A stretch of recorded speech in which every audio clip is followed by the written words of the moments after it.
Bonjour et merci de me recevoir. Je suis très heureuse d'être ici pour vous parler du vrai sport dans le rapport 2022 sur le pouvoir du sport. En tant qu'administrateur de sport, de praticien de sport pour le développement, nous savons tous à quoi ressemble le bon sport. Nous savons ce à quoi il ressemble, ce à quoi... euh, et certaines des images de l'écran vous rappellent des expériences sportives formidables auxquelles vous avez pu penser vous-même. Malheureusement, nous savons aussi ce que le mauvais sport, à quoi ressemble le mauvais sport. Certains des manchettes à l'écran sont quelques-unes de celles que nous avons vues, alors que vous savez qu'il faut être vraiment plus intentionnel que jamais euh, pour créer des expériences positives. Au début des années 2000, le Centre canadien pour l'éthique dans le sport a mené des recherches dont l'une des principales conclusions était que 90% des Canadiens pensaient que le sport avait le pouvoir d'influencer positivement la vie des enfants et des jeunes, mais que moins de 20% d'entre eux pensaient que le sport était à la hauteur de son potentiel.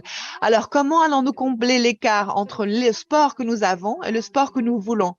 Le CCS a organisé un certain nombre de tables rondes et un symposium national dont nos Canadiens ce qu'ils voulaient pour leur expérience sportive. Et ce sont des travailleurs, travaillant à partir des valeurs du sport de la trêve qui ont été choisis par les Canadiens. Ce sont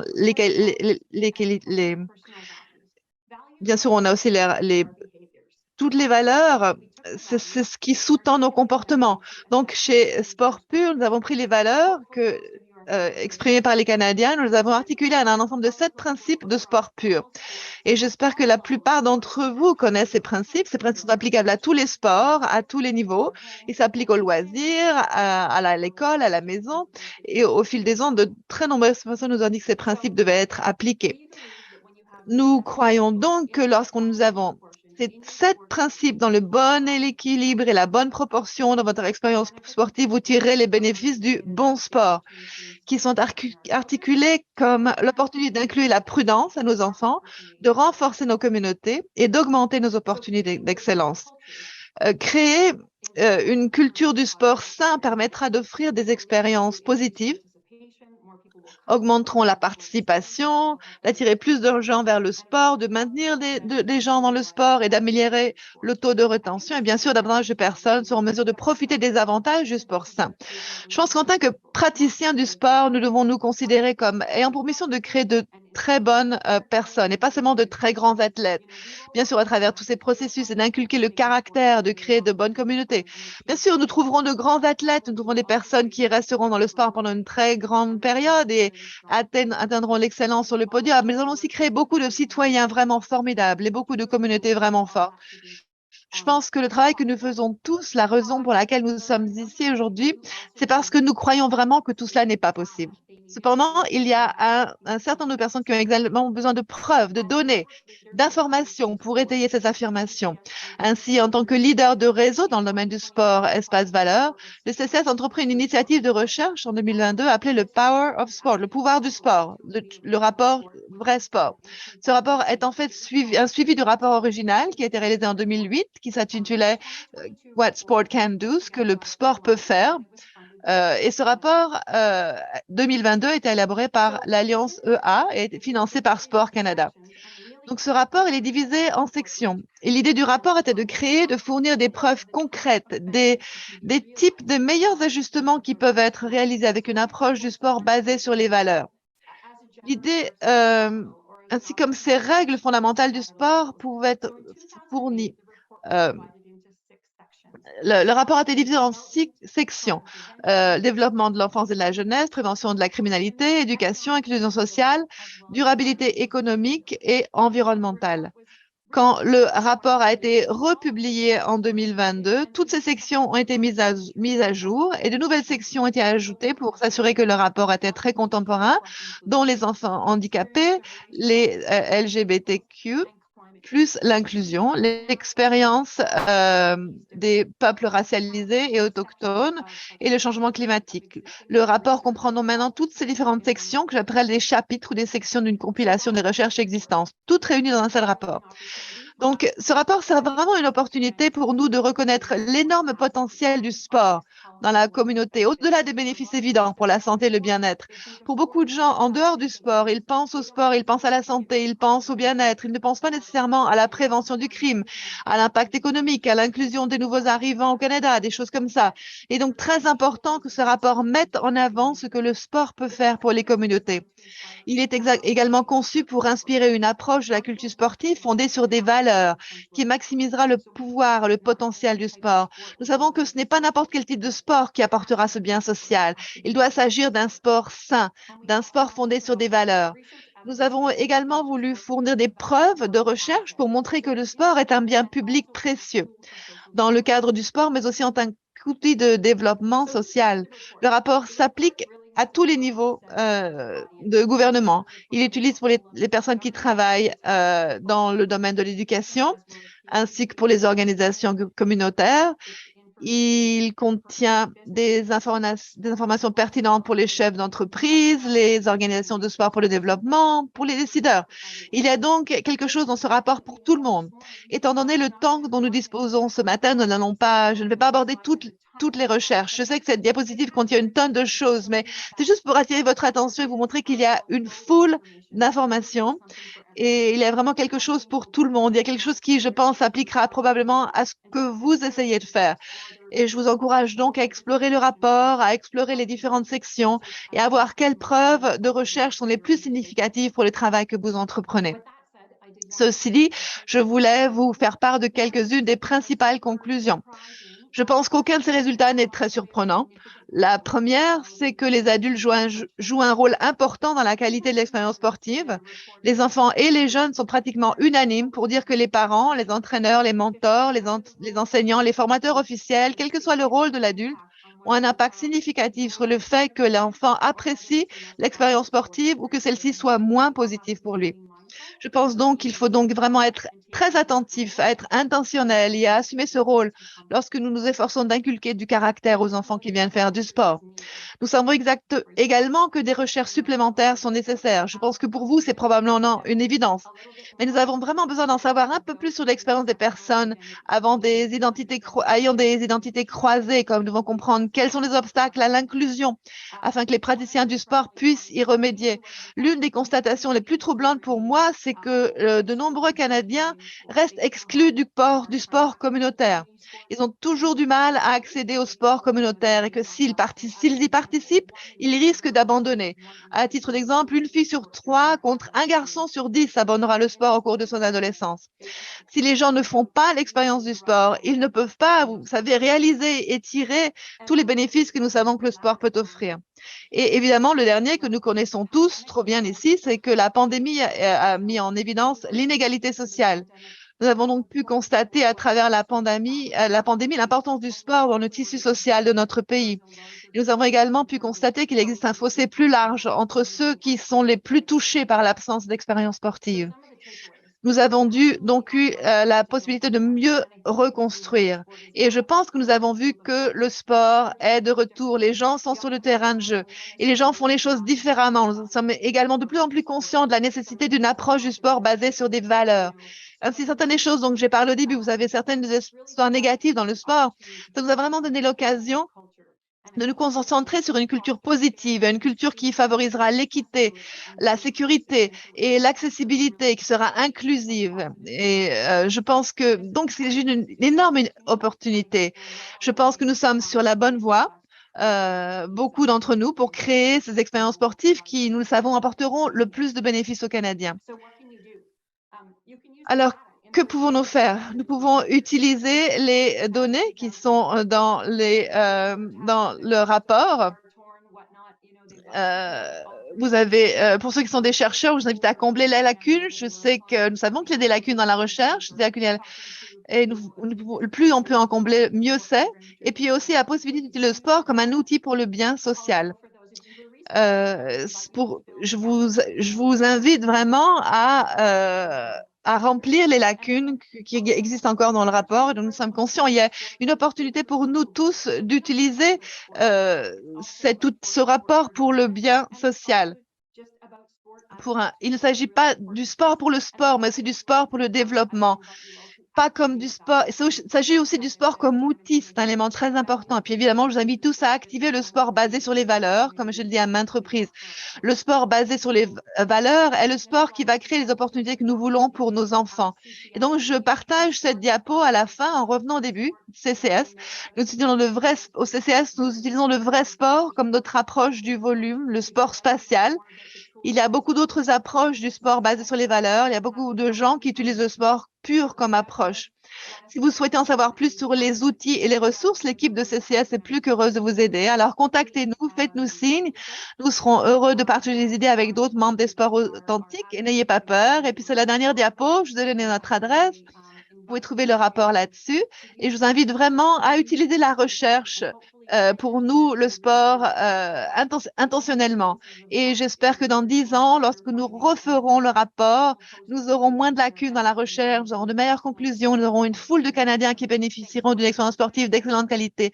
Merci beaucoup pour votre temps aujourd'hui. Je ne suis pas en mesure d'être avec vous ce matin, alors ma collègue va répondre à vos questions. Parfait, ouais. Donc le sport, ça peut être sain et bon.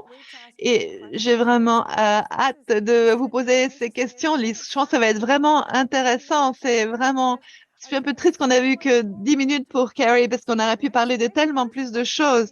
Alors ma première question pour vous, c'est je suis sûre qu'il y a d'autres résultats dans dans le rapport. Et à votre avis, quels sont les, les apprentissages, les enseignements clés qui sont apparus, qui sont dans le rapport? Ouais, absolument. Merci de m'accueillir. Je suis très contente d'être ici. Le rapport contient un tas d'informations et Carrie a donné des enseignements, quelques-uns des enseignements clés. J'en ai quelques autres. Les filles canadiennes ont plus de troubles d'anxiété, anxieux, ce qui fait que leur participation est d'autant plus importante. Et la participation des filles améliore l'image qu'elles ont de leur corps et leur confiance en elles. Et aussi, le rapport a montré que que le sport joue un rôle important dans le développement des handicapés. Donc, la programmation sportive aide à développer les connexions sociales avec leurs pairs, handicapés ou pas. Et donc, un autre que je voudrais mettre en exergue, c'est l'intersection de plusieurs identités marginalisées peuvent créer des obstacles en plus de l'identité en elle-même. Donc, les Canadiens avec une identité intersectionnelle font face à plus d'obstacles à leur inclusion dans les sports communautaires et on n'a pas assez de recherche dans ce domaine. Donc, la recherche met en valeur l'importance de cette recherche dans ce domaine et de comprendre que le développement de ces individus est développé. Alors, justement, j'avais une question sur les lacunes en matière de recherche. Alors, on sait qu'il y a beaucoup de chercheurs et chercheuses qui sont en train d'écouter à cette présentation. Je me demande si vous avez des astuces ou des conseils que vous pouvez partager avec les chercheurs et chercheuses concernant l'incidence qu'ils peuvent avoir. Oui, alors je crois que c'est important que les chercheurs et chercheuses se mettent en lien avec les gens qui sont sur le terrain, qui travaillent au sein des organisations communautaires de sport et qui sont des entraîneurs et entraîneuses pour vraiment comprendre leur expérience et s'assurer que l'assurance est pertinent, accessible à ceux et celles qui vont l'utiliser, qui vont pouvoir en tirer profit. Un autre élément, c'est aussi de s'assurer que la recherche et les conclusions sont présentées de manière tangible et d'une manière facile à lire, que ce soit en utilisant des infographiques ou de peut le rendre easy à suivre.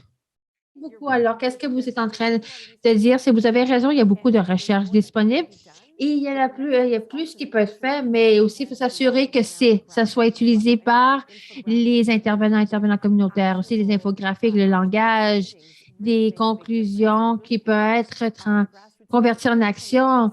Comme ça, c'est de cette manière, les intervenants communautaires peuvent les mettre en œuvre. Alors, une autre question pour vous, les. Alors, un des points mentionné par Carrie pour utiliser le sport pour influencer ou inspirer les décideurs. Alors, est-ce que vous avez des conseils concernant la manière dont ce rapport peut être utilisé par les décideurs? Alors, tel que mentionné, le rapport est assez compréhensible et c'est un bon point de départ. C'est le sommaire exécutif, ça vous offre un survol de toutes les conclusions clés. Par la suite, les décideurs peuvent se diriger vers les chapitres ou les sections spécifiques du rapport qui est le plus significant et pertinent pour eux. J'aimerais vous offrir à titre d'exemple un décideur qui avait utilisé le rapport. Et je vais mentionner la directrice du Conseil d'enquête d'Ottawa. Alors, elle a pris les conclusions du rapport pour pouvoir démontrer le besoin pour mener un atelier pour créer un environnement plus sportif dans le sport et aussi pour pouvoir identifier des obstacles pour des individus marginalisés et aussi les défis en matière de participation pour ce groupe marginalisé. Alors, en utilisant la recherche, a utilisé le sommet de sport qui va avoir lieu au novembre. Alors, c'est juste une manière qu'un décideur a utilisé la recherche et l'incidence que cela a eu. Alors, on connaît Marcy beaucoup au cercle, puis justement, a créé des bons